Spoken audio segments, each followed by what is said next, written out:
Hello and welcome back to my channel. I am Aphiwe and I'm so happy to have you here. If you are new here, please do not forget to hit the subscribe button so that you become a part of this family. And please hit the like button, hit the notification bell so that you're notified every time I upload something. And also comment something down below. Comment something down below. Let me know what you're thinking. And if you're returning, thank you so much for coming back. I know I went MIA for so long. I went away for so long, but nonetheless I am back, and I hope that this time for a longer time. So today is a Tuesday, the 10th of, is it the 10th? No, it's actually the 11th of August 2026, and the time is around something to 4.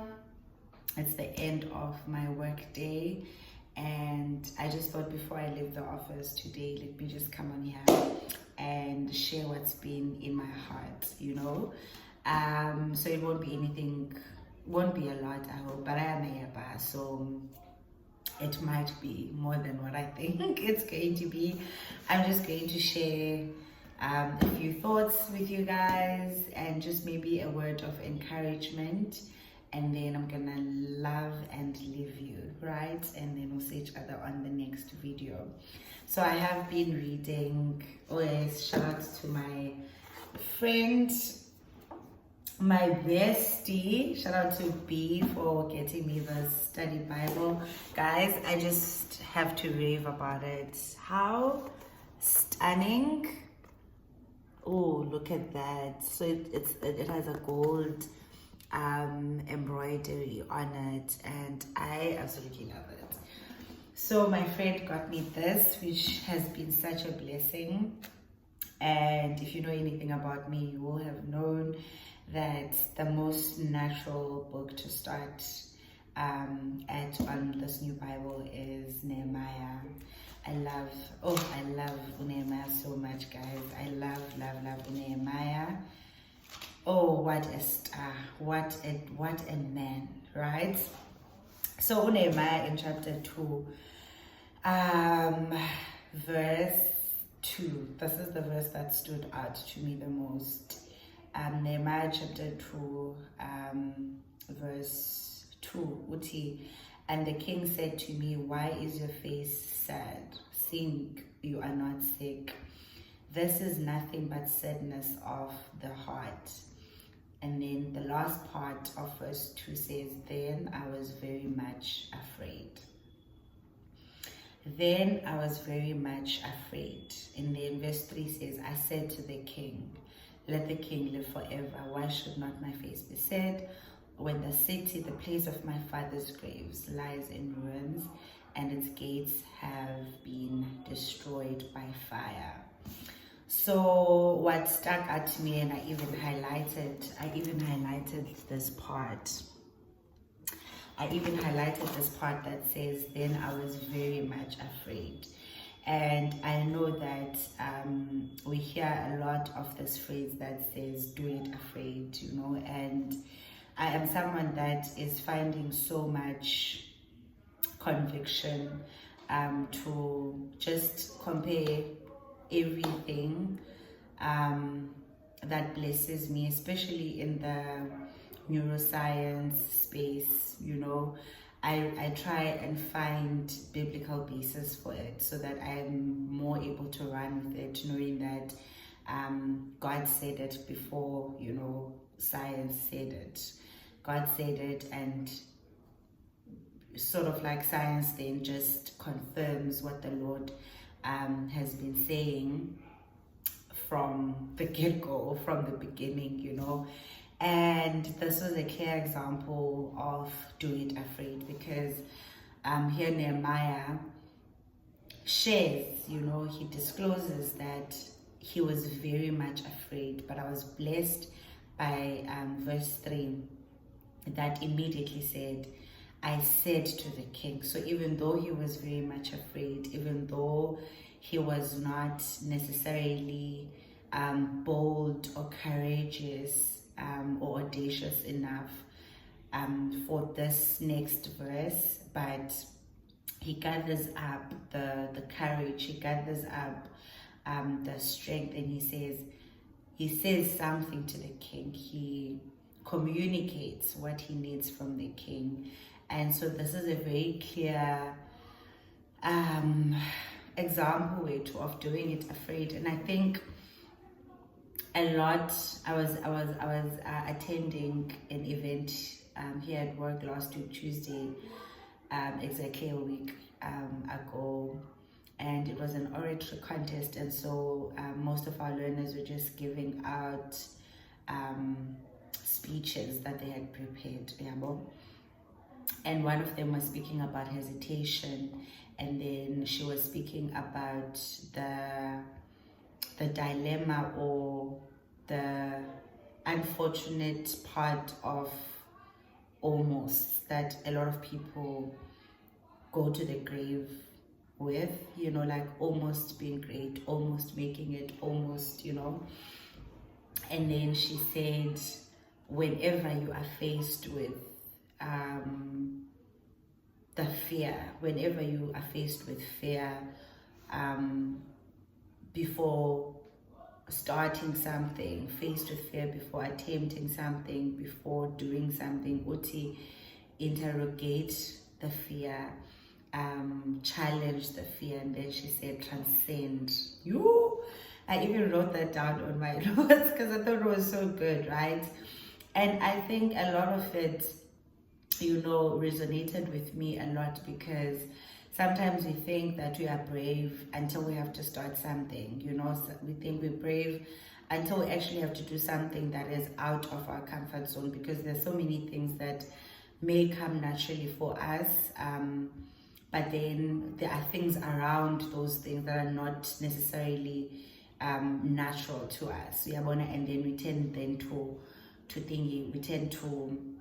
shy away, and we tend to not follow through with the whole plan, because we are afraid. And at the gist of it all, like if you take away all the excuses that you keep making, at the gist of it all, you're truly afraid to do this particular thing. And so this is an encouragement to anyone that the Lord has been, directing to do something, to take a leap of faith, to say that doing it afraid is also part of the obedience. You understand? You are not supposed to wait until you are not scared. You're not supposed to wait until you don't have these questions of what if this goes wrong, what if I'm perceived this way, what if this, what if that, I'm just like Nehemiah. Acknowledge that you are afraid, but in the very next verse, do exactly what needs to be done, and I'm preaching to myself as well, to say, do it afraid, do it afraid, do it without the answers, do it without the full picture, do it without the finished product or the idea. We want to just work with what you have. And so I just wanted to come here and encourage you on that. I've really been enjoying the book of Nehemiah, and it really is a beautiful book for anyone that is building anything in their lives. It can be building a career, it can be building, a business, it can be building anything. I think Nehemiah is such a beautiful example of someone that was focused, on the building process and did not allow anything to sway him or move him away from what he was building. Because just to avoid coming back to this book every time I pick up the camera, I think there's so many verses here. For example, in chapter 6, it speaks about the conspiracy against Nehemiah, and it speaks of that there's a chapter where he is tempted yeah, the opposition to the work, which is chapter 4. And when Nehemiah just insists on working, he insists on not paying attention to anyone that is trying to distract him. They were sending messages to him, wanting him to calm down, wanting him to stop the work, wanting to distract him, and he just kept being focused, you know. And so it shows that even when you do act out of courage, you overcome the fear, and then you pursue the thing that is laid in your heart. It doesn't mean that you will go without opposition. It doesn't mean that there won't be any challenges along the way, and those challenges are not a sign for you to go back or to retreat, but they are a sign that what you're doing is being opposed, and you then need to be focused so that the work at the end of the day can be done, you know. Because that's another thing that I know I personally struggle with. I'm working on it, okay?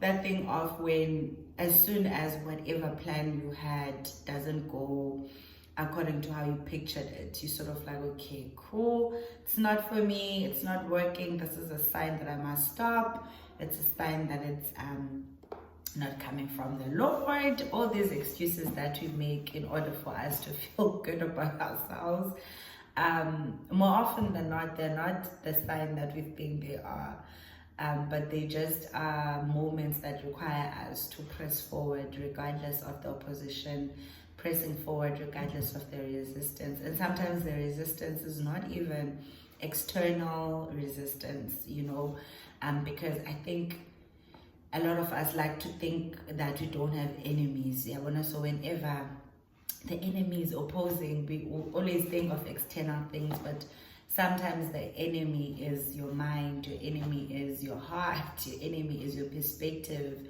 your enemy is your mindset, you know.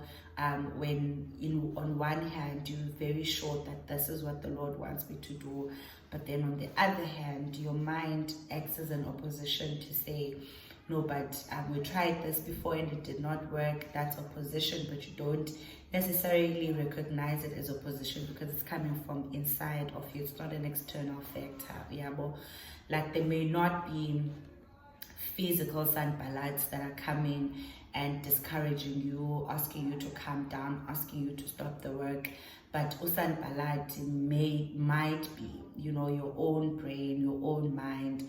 It might be your own anxiety, it might be your own self-limitations, you know, that come to play, you know, and discourage you from continuing the work.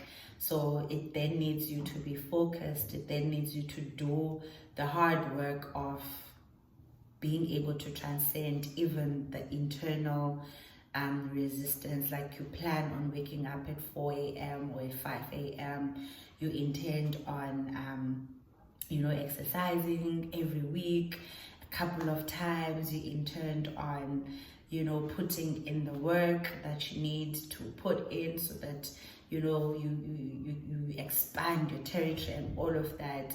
But then your own body resists that, you know, and you need to transcend. You need to transcend beyond all that resistance so that at the end of the day you can sit and say, I transcended the fear and I overcame the resistance and I overcame the opposition. I have done the work and the work is done. Because at the end of the day, the walls of Jerusalem were built. 52 days later, they had walls. And those walls are a testament of a person that was adamant to get the work done, regardless of what it looked like. Even if on one hand he had to have a weapon to fight, and on the other hand, a tool to build, he did everything it took to get the walls up. So this was just to encourage you and to encourage myself as well, to say, let's continue, even when it is not so convenient, and let us do the work, let us get the work done. Let's keep showing up, you know. And I'm so proud of myself because yesterday I shot a skincare video to upload on my channel, and lo and behold, it was the wrong what do you call this? It was the wrong frame for YouTube, even though I had literally placed, but I was shooting from my iPad, not from my phone. So maybe that's why, I don't know. But the other part of it was fine. The first and the longest part of it, the most important part of it, was not the right frame. So I had to discard all of that, and I was so disheartened. And I thought, you know what? But now I'm here again and I'm shooting because I want to do this. I am so adamant to do it, you know. So yeah, sometimes you have to transcend. Most times you have to transcend, and this is a challenge for you to transcend. Thank you so much. Let me know on the comment section what you are trying to build, and if you've experienced any resistance, and if you have any plan, you know, to transcend the resistance. Maybe you can share with the rest of us and we can take notes from each other. So yeah, thank you so much. If you've watched until this far, thank you so much for coming and stopping by. I am planning on having a lot of sit downs. We're working with what we have until the Lord blesses us with more resources to do more. Yeah? So we're going to be doing sit downs until I'm in a position resource-wise to do vlogs as well, because I also love vlogging. To do vlogs as well, but yeah, no excuses. We work with what we have, right?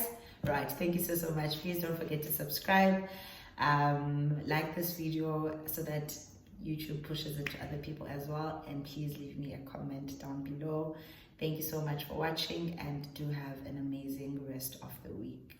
Bye for now.